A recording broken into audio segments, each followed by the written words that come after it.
If I was to compare them to my parents, I would say maybe it's probably because they love you so much as Asian parents and you're the only boy in the family. So you were saying if the roles were reversed and I was a parent, and then I got lost. If you had a son, I'd love to have a son, by the way, because I grew up without I'm a glad. father. This is a perfect question then. If you had a son right now, around 22 years old, Okay. he just disagreed with you. He didn't understand your point of view. Yeah. And he left you.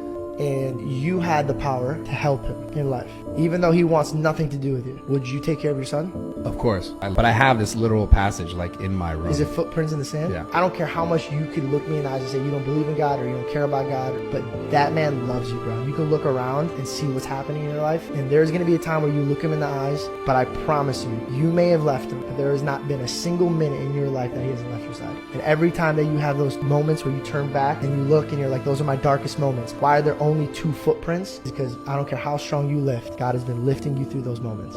And those footprints are his, they're not yours. I feel it. Yeah, I mean, well, it's like, Maybe they just love you because Asian parents are just like that. They have this natural bias for boys. Parents hoping for a son would name their daughters Zhao Di, which translates to requesting a brother. Regardless, they don't want to force you because the love of Jesus was never meant to be forced. But this is the OG Christianity. This is the doctrine that we preach in every country and in every region, for thus we have been commanded to preach to those who want to hear us, not by force, but by the teaching of truthfulness and by the power of the Lord. Another historical record says, eclipse on the day of Guihai, men from heaven died. History of Latahan honors number 18 Guihai. If he were telling the truth, he wouldn't have told us.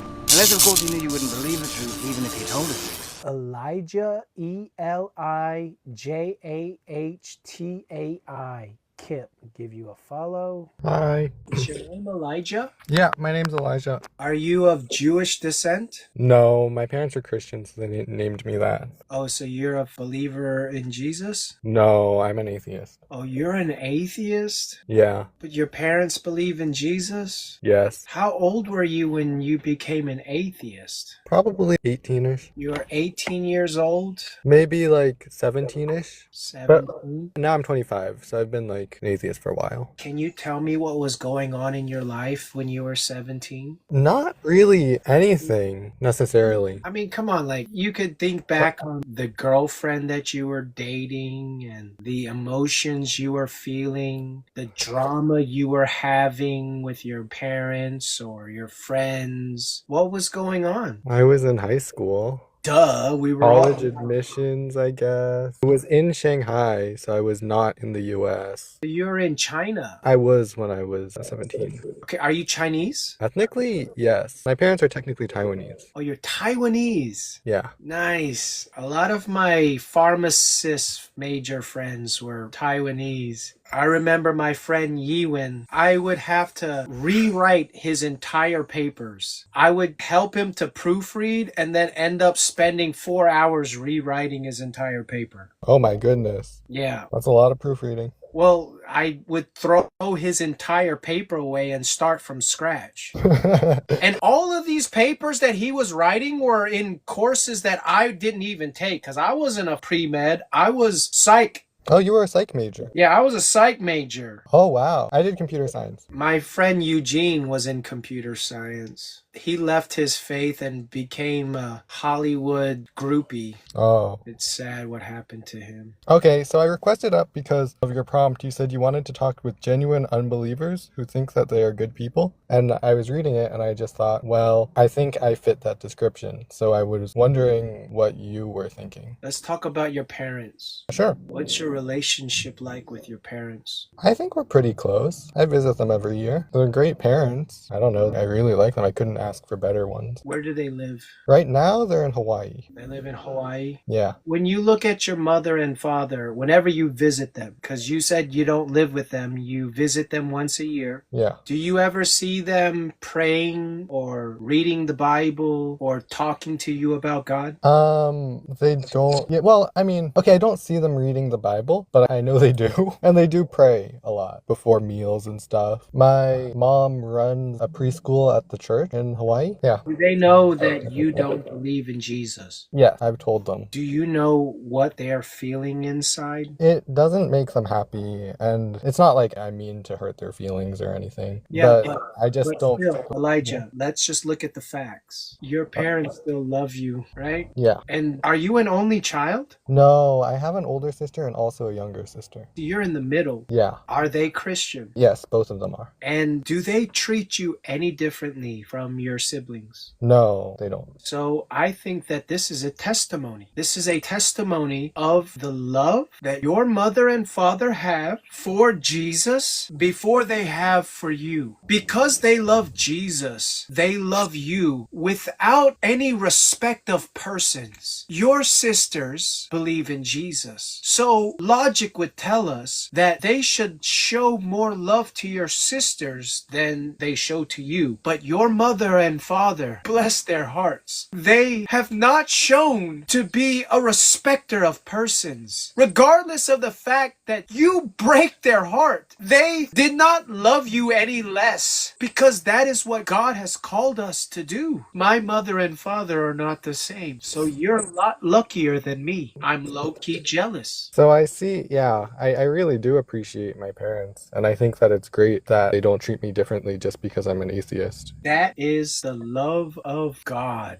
I wouldn't say, though, that that's, going to be strictly something that has to do with God, Because I feel like... Yes, it does. Suppose there was an atheist household, and then there was only one Christian in it. I would still want the atheist parents, to treat that Christian with the same amount of respect as all of their other kids, right? And so I don't feel like that in and of itself is a testament or evidence of sort for God. Okay, let's make a hypothetical situation, because Sure. I don't think you have kids yet. No. If the roles were reversed, how would you feel? Sorry, what do you mean by that? Like, if I were the Christian? No.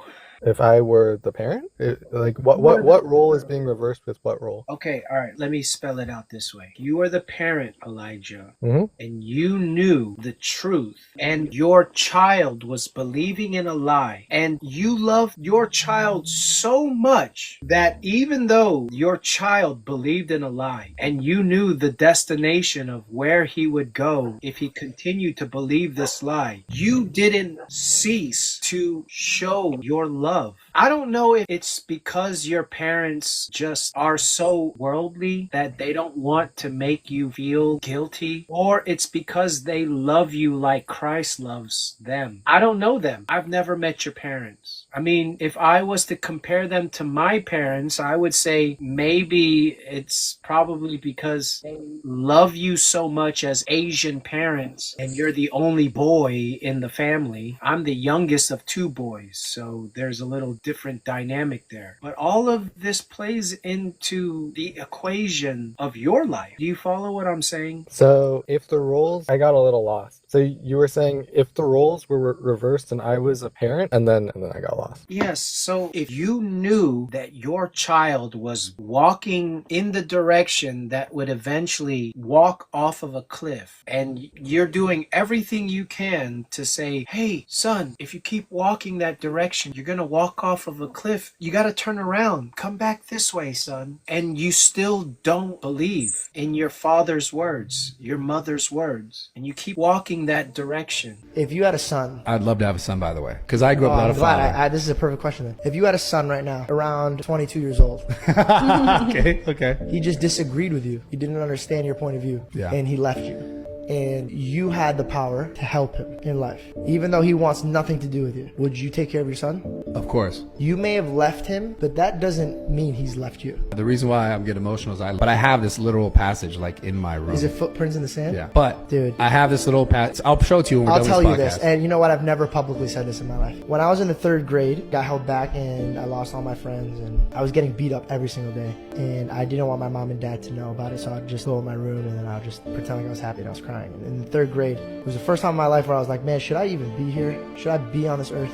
It was the first day I ever didn't say my prayer. I went to bed and I could still see that dream like I had it right now. All of my dreams. This girl named Lindsay, my class I had a crush on, she sat right here to me, bro. And then this kid named Bryce came in and he gave me a soccer ball. And in my heart, I've always wanted to play soccer with them. And then everything evaporated. And then this dark figure came into my face in my dream. And he said, "You have left the Holy One." And I got so scared, I just started saying God's name. And I was like, "God, please be with me, please be with me. I'm really scared." And then this bright light came into my room, in my dream, because I was back in my room, and I had to bow my head. Two of the things that happened in my dream, I learned years later that in the scripture, the devil can't say God's name. He refers to him as the Holy One. And there was no way in my life that I was ever going to know that. And then later on, Moses couldn't see him and he got blinded. He compared it to the sun. And I remember in my dream, he was so bright, bro. I couldn't even look at him. I had to willingly bow down. And then the last scripture says, everybody will bow down, willing or non-willing. So as a little boy, I literally saw and felt God in my dreams. And you never read that stuff prior? I woke up and I immediately started crying. And I remember before I went to bed, I threw my Bible in the closet and I said, "Fuck this shit."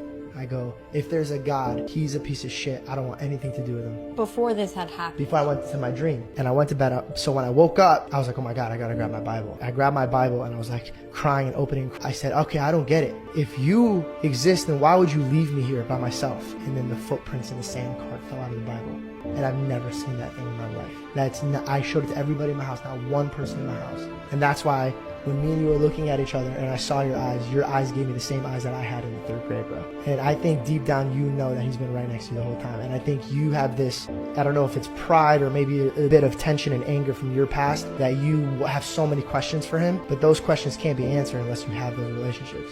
I promise you, bro. And I don't know if that's why we've been drawn near to each other, but dude, I don't care how much you could look me in the eyes and say you don't believe in God or you don't care about God, but that man loves you, bro. You can look around and see what's happening in your life, and there's going to be a time where you look him in the eyes, but I promise you, you may have left him, but there has not been a single minute in your life that he hasn't left your side. And every time that you have those moments where you turn back and you look and you're like, those are my darkest moments. Why are there only 2 footprints? It's because I don't care how strong you lift, God has been lifting you through those moments.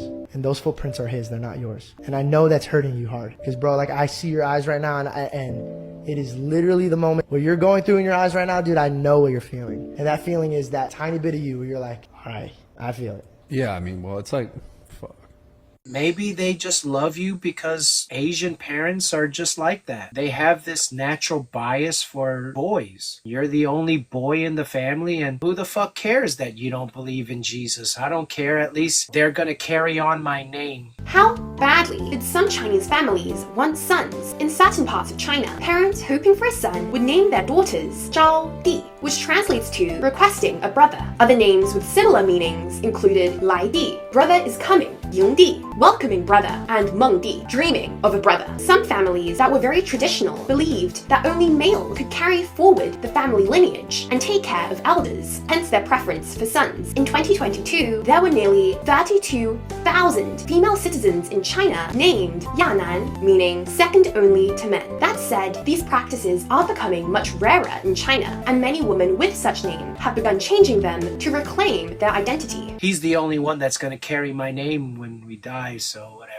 I love him anyways. I don't know if that's the reason, or it's because regardless, they don't want to force you, because the love of Jesus was never meant to be forced. This is the one that really combats how the Catholics were the first church. No, the Catholics weren't the first church because the Catholics were forcing people into submission by unaliving them, just like the Muslims. But this is the OG Christianity. This is the doctrine that we preach in every country and in every region, for thus we have been commanded to preach to those who want to hear us, not by force, but by the teaching of truthfulness and by the power of the Lord. And the miracles which were worked in his name testify about our faith, namely, that it is true and should be believed. Therefore, trust my words and receive that which I have said and am saying to you, and that I may not require your death. Behold, I warn you to be very cautious. Receive my words properly, and do not ignore this teaching. Come near and listen to my words, you, those who are still far from Christ, and stand near him, and instead of the wrong sacrifice and obeisance, offer offer now to him the sacrifice of thanksgiving. This is exactly why I'm here. If you have a objection, something that has chased you away from God, come and ask me, tell me, take a load off, share with me why you walked away from your faith. For even though you were not present at the time of the agony of Christ, but you saw the darkened sun, learn and understand the great dismay there was at the time of the crucifixion of him whose gospel has spread all over the world by the power of the wonderful works that his disciples, my companions, are performing all over the earth. Adai is saying to these people, look, you might not have seen Jesus be crucified, but you saw the sun darken. Just like the Chinese. In the latter Han Dynasty, the emperor documented not only the birth. In the second month of the second year, the comment was out of Altair for more than 70 days. It is said comments appear to signify the old being replaced by the new, taken from astronomy records of the book of Han Dynasty.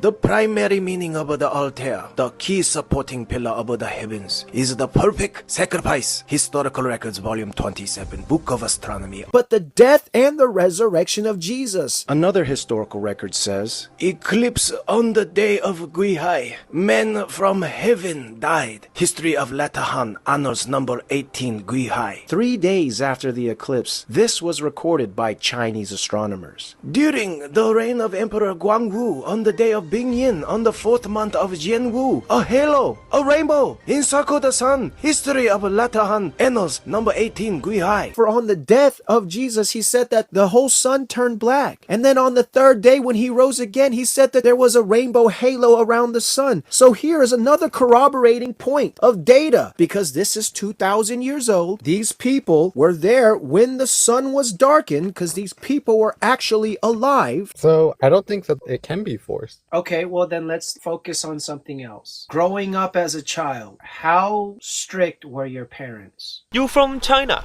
Shenzhen. Shenzhen, me too. Where in Shenzhen? I from uptown. Oh, uptown so comfortable. I'm from downtown. Downtown for tough people, you know. When I went to school, I had to walk 20 miles. No, I had to climb mountain to get to school. I had to walk through fire. I fly to school. Every morning, I had to fight two lions. Two lions. Try fighting sharks. I fought a Tyrannosaurus with nunchucks. I have a scar from when I lost my elbow. I had back surgery from carrying Steven's YouTube channel. Subscribe. Not very strict. Okay, well, that answers the question. Which question did it answer? That your parents aren't the Spartan type of Asians. My girl asked me, she was like, babe, what's your love language? I'm like, what? She's like, you know, your love language. Like, how do you convey love to your partners and loved ones? Like, for example, a love language could be words of affirmation. I'm like, words of affirmation? I was raised by Asian parents. I've never heard one word of affirmation in my life. Nobody ever told me, Jimmy, you're so great, you can do it. They're like, don't fuck it up. Their love language was verbal abuse. They're very relaxed. My parents are pretty relaxed. Yeah, they're very lax. Yeah. I'll tell you more about my parents. I'm not 100% sure where this is going, but I'll tell you more about my parents. My dad was an architect. My mom sort of just stayed at home and raised me and my sisters. My younger sister was adopted. My mom, very strong believer. She says she has the gift of tongues and then will speak in tongues sometimes. And I think it's kind of crazy, but you know, she does that, but I don't like make her feel bad about it. She went to seminary, but dropped out for a little while. And my dad and my mom met in Colombia. My mom was there they were both doing post-grad things. That's the bio. Wait, so they met in Colombia? At Columbia University, New York. Oh, Columbia University in New York. Yeah. Okay, I thought they went to like South America. ¡Ay! ¡Es cocaína! ¡Cocaína! ¡Oh, mierda! Soy un narcotraficante colombiano. Oh, no. Hey, they went in Colombia. No. Okay, so your mother and father, when did they come to the West? My dad came here when he was 0, and then my mom was born here. So, wow, you're a third generation. Yeah, I believe so. How old are you? 25. Oh, you're young. Okay. I'm a second generation, so I'm in a different generation. When did you move to the U.S.? I was born here, but my parents immigrated here. Okay, so one, that must have been really rough for your parents. Not rough for my parents, rough for me. You? Bro, during the 80s and 90s, anyone that had a work ethic could make something of themselves. Nowadays, even if you have work ethic, it don't mean shit. Yeah, I have to agree with that, yeah. I mean, even a degree, it's like toilet paper. What would you have to say? Did you even graduate college? I didn't go to college. I've been able to be pretty successful without a 4-year degree. College. Yeah, I did not go to You're college. going to come to college and act like you know. So, are we going to debate resumes or ideas? Ideas. Because if we want, it's a good idea hold on. to just defund every major. Do you want to program? debate resumes or ideas? Because if you want to argue from authority as if you're somehow smarter than I am because you have a meaningless 4-year college degree, or do we want to say who's actually right or wrong? You are perfect evidence that you haven't really been educated. You are hyper hostile. You have no humility. You have very little wisdom about how the world works. And you come and you want so badly to be recognized and noticed, you came with your own bullhorn to cut in line someone who patiently waited to ask the first question. What have you actually learned at this institution except that you're the center of the world and everyone must listen to you? A degree doesn't mean shit, bro. I know, right? I mean, it helps, but it's not like... It helps, It yeah. doesn't guarantee anything. It helps. But really, a degree is more for notoriety. Notoriety? Notoriety. Isn't that like bad connotation?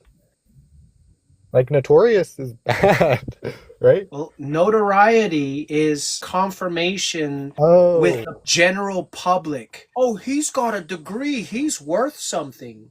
Okay. Yeah. It just helps. It's not like it doesn't help open doors. It helps open some doors, but it doesn't guarantee anything. Like you said, guarantee anything. For sure. Okay, now, Elijah. Yeah. So far in this conversation, have I sounded like some fanatical idiot that didn't know what he was talking about? If you want to turn the channel, go ahead, fool. Turn the channel. If you want to learn something about God, shut your mouth and listen to me for a minute. Hey, Scotty. What? Jesus, man. He was a nice kid, but he was one of those kids that was always he's a real smart aleck. Was a bright kid, which didn't help things, right? Made him more dangerous. And I walked over to him and I went, bam! Damn! I punched him in the chest as hard as I crumpled the kid. Man, why y'all didn't help me? And I said, when are you going to stop playing games with God? Man, that's fucked up, man. If it was y'all, I would have helped y'all. What about the time he tried to choke me in Smoke backyard? Yeah. Oh, that was different. I led that man to the Lord right there. There's times that might be needed. No. Do I speak on matters that we're talking about with a articulate mind? I'd say, yeah, you're pretty articulate. Would you say that just because I believe in Jesus doesn't necessarily mean I'm some Bible-thumping Billy Graham Christian that doesn't know what Jesus is or what religion is? I think there are plenty of super smart Christians, you know? I mean, there are the Bible-thumping ones, but, you know, there are reasonable ones. Like, there are some really brilliant scientists who are Christian. I don't care about them. I'm asking you if you think that I am intelligent, critically thinking, honest, regardless of the fact that you and I... You sound honest. You sound kind. And if you want me to say if you're intelligent or not, I can't say for sure, but you seem reasonable. Okay, so reasonable. I'm not talking fanatically, am I? No, not at all. So the whole reason why I asked you these series of questions is because I want to meet you where you are. Do you understand what this means? Meet me where I am? Like, how so? Jesus meets us all where we are, but he never leaves us there. Like where I am in my life right now is what you're saying? Correct. Oh, okay. I am just a mere messenger. I am not Jesus. I'm just a messenger. I'm the faceless prophet. If he were telling the truth, he wouldn't have told us. Unless, of course, he knew you wouldn't believe the truth, even if he told us.